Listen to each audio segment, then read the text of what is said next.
Okay.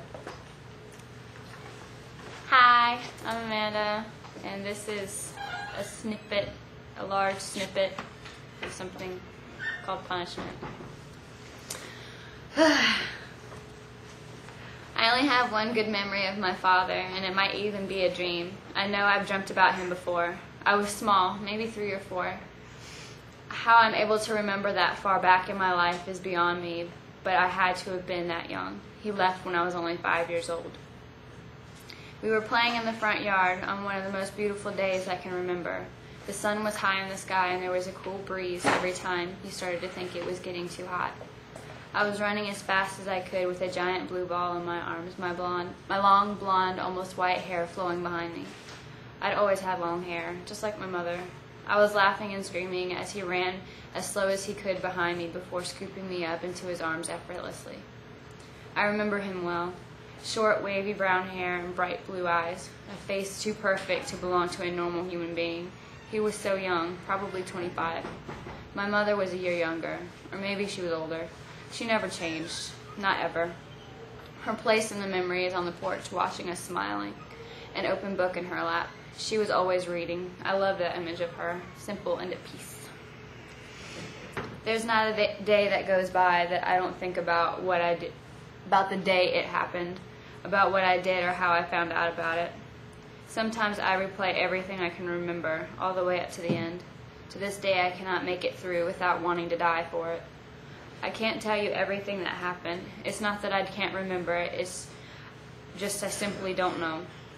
I won't start from the beginning. I go over it too often. I will start from the first time I ever felt accepted after it happened. I was 17 years old, maybe 18.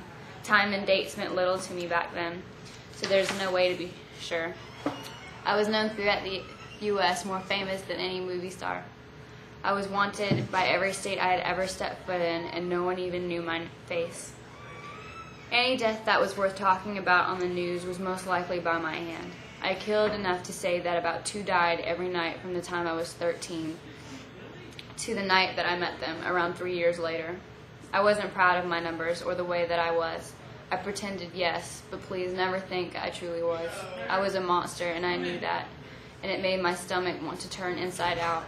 I always thought if I knew I had problems, then I wasn't insane, but I was. I was deeply troubled.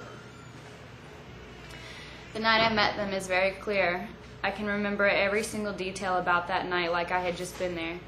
I lay in my soggy hole I dug out in the woods and dreamed of my parents. I was in my room trying to sleep in my large 4-post bed. My parents were yelling too loud, though, so I laid there, listening. Something hit the floor and shattered, causing me to jump. "We have to get rid of her, Elizabeth," my father yelled. "She's not supposed to do things like that. It's not human." "She's our daughter, Ben. What's wrong with you?" My mother was on the verge of tears, and I could tell by her voice it broke often. "Jesus Christ, Elizabeth, how could you be so stupid? What if she can't control it? What if there's more? What if she's dangerous?" They were in the bedroom now, and I could hear slamming drawers through the wall. "It'll be fine. She's our baby, and we can't leave her. We have to take care of her." I imagined her face pleading as she spoke, and it made me sad for her. "No, we have to send her to the hospital. The state will know what to do with her. She'll be safe there. She'll be safe there. Can't you see that?" "I can't do that, Benjamin." "Then I'm sorry." A door slammed, and I heard his feet head towards the door. "So that's it. You're just going to leave her then?" My eyes widened with shock. "Yes, I am," my father said flatly, as if he couldn't even believe it himself. I rolled over in my bed and began to cry. "You make the most money, and the house is yours. I'll find an apartment downtown and let you know when I have further plans." "Ben, please, stay. It's okay." "Elizabeth, send her to the state. Let them deal with her, so you won't have to." "No, you're being ridiculous. We'll be absolutely fine." This was her angry voice, and I didn't want to hear her angry.